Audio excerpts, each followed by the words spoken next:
அனைவருக்கும் வணக்கம். இன்னைக்கு February 9, 2024 வெள்ளிக்கிழமை. தினமணியில் இருக்கிற முக்கியமான நியூஸஸ் என்னென்னு பார்ப்போம்.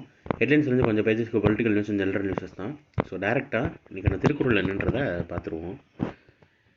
பகுத்துண்டு பல்லுயிர் ஓம்புதல் நூலோர் தொகுத்தவற்றுள் எல்லாம் தலை கிடைத்ததை பகுத்து கொடுத்து தானும் உண்டு பல உயிர்களையும் காப்பாற்றுதல் அறநூலோர் தொகுத்த அறங்கள் எல்லாவற்றிலும் தலையாய அறமாகும்னு கொல்லாமை அப்படின்ற அதிகாரத்தில் திருவள்ளுவர் சொல்லியிருக்காரு.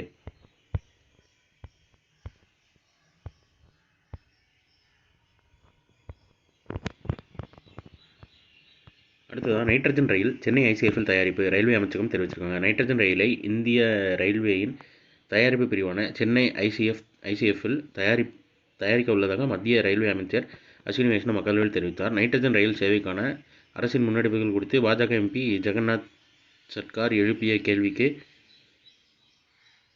எழுத்துப்பூர்வமாக அஸ்வினி வைஷ்ணவ் அளித்த பதிலில் நைட்ரஜன் எரிபொருள் செல் தொழில்நுட்பத்தில் தயாராக உள்ள நைட்ரஜன் ரயில் சேவை குறித்த சேவை திட்டம் வடிவமைக்கப்பட்டுள்ளது. இந்த ரயிலை சென்னை ஐசிஎஃப் தயாரிக்க உள்ளதுன்னு தெரிவிக்கப்பட்டதுன்னு சொல்லியிருக்காரு.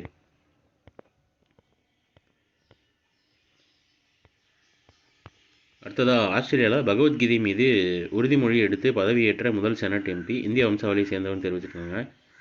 ஆஸ்திரேலியாவில் செனட் எம்பி ஆகப் அப்படின்னு தெரிவிச்சிருக்காங்க. அவர் பேர் பதவியேற்ற செனட் எம்பியாக சாரி ஒரு பதட்டத்தில் வாசிச்சிட்டேன். பகவத்கீதை மீது உறுதிமொழி எடுத்து ஆஸ்திரேலியா செனட் எம்பியாக பதவியேற்ற வருண் கோஷ் அப்படின்றத கொடுத்துருக்காங்க. அவர் பேர் வருண் கோஷ். அடுத்ததாக பாரிஸ் ஒலிம்பிக் பதக்கங்கள் நூற்றாண்டு கொண்டாட்டமும் நினைவு சின்னமும் தெரிவிச்சிருக்காங்க. விளையாட்டு உலகத்தின் திருவிழாவாக கொண்டாடப்படுவது என்றால் அது ஒலிம்பிக் போட்டிகள் தான். அதை நடத்தும் நாடுகளும் அந்த திருவிழாவுக்கும் உகந்த வகையில் பிரம்மாண்டமாக தங்களை தயார்படுத்தி கொள்கின்றன. கௌரவத்தை தக்க வைக்கும் முயற்சியாக பல்லாயிரம் கோடிகள் முதல் பல லட்சம் கோடிகள் வரை செலவிடப்படும் அந்த போட்டிகளின்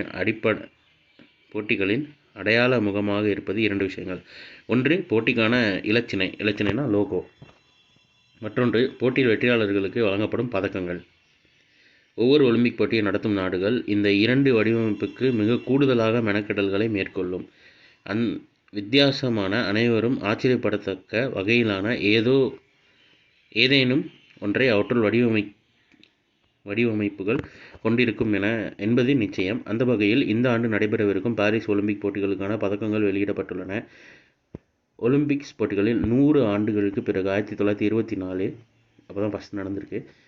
மீண்டும் பாரிஸ் நகரில் நடைபெற இருப்பதை கொண்டாடும் விதமாக வரலாற்று சிறப்புமிக்க வகையில் அந்த பதக்கங்கள் வடிவமைக்கப்பட்டுள்ளன. இது குறித்த ஒரு பார்வைன்னு தெரிவிச்சிருக்காங்க. 2024க்கான அந்த லோகோ இங்கே கொடுத்துருக்காங்க பாருங்கள். ஹெக்ஸகன் ஷேப்புன்னு நினைக்கிறேன். 6 சைடு இருக்கிற மாதிரி ஹெக்ஸகன் ஷேப்பில் கொடுத்துருக்காங்க. அதை பற்றி எலாபரேட்டாகவும் கொடுத்துருக்காங்க. நான் வேணால் ஸ்க்ரீன்ஷாட் எடுக்கிற மாதிரி வைக்கிறேன். டைம் இருக்கிறவங்க வாசித்து பாருங்கள். 5084 மொத்த பதக்கங்கள், 2600 ஒலிம்பிக்ஸுக்கு, 2400 பேரா ஒலிம்பிக்ஸுக்கு அப்படின்னு தெரிவிச்சிருக்காங்க. உங்களுக்கு இதுலேருந்து ஒரு கொஷின் என்ன, 2016 ரியோவில் நடந்த பேரா ஒலிம்பிக்ஸில் உயரம் தாண்டுதலில் தமிழ்நாட்டை சேர்ந்த ஒருத்தர் ஜெயிச்சிருப்பார். அவர் பேர் என்னன்னு தெரிஞ்சவங்க கீழே கமெண்ட்டில் சொல்லுங்கள். இது என்னடா 2016 பற்றி கேட்கணும்னு நினைக்காதீங்க. ஜென்ரல் தமிழில் இது கேட்கறதுக்கான வாய்ப்புகள் உண்டு. 6th புக்கில் இருக்கும் இந்த கொஸ்டின். ஸோ இன்றைக்கான நியூஸஸ் அவ்வளோதான். இதோட ஹேண்ட் ரிட்டன் பிடிஎஃப் கீழே டிஸ்கிரிப்ஷன் லிங்க்கில் கொடுக்குறேன். வேணுவரவங்க யூட்டிலைஸ் பண்ணிக்கோங்க. இதோட ஷார்ட்டர் வெர்ஷன் வந்து கரெக்டாக நம்ம சேனல் இருக்குது. வேணுவரவங்க அதை யூட்டிலைஸ் பண்ணிக்கோங்க. ஸோ மேலும் இன்னொரு நியூஸை சந்திப்போம். தேங்க்யூ.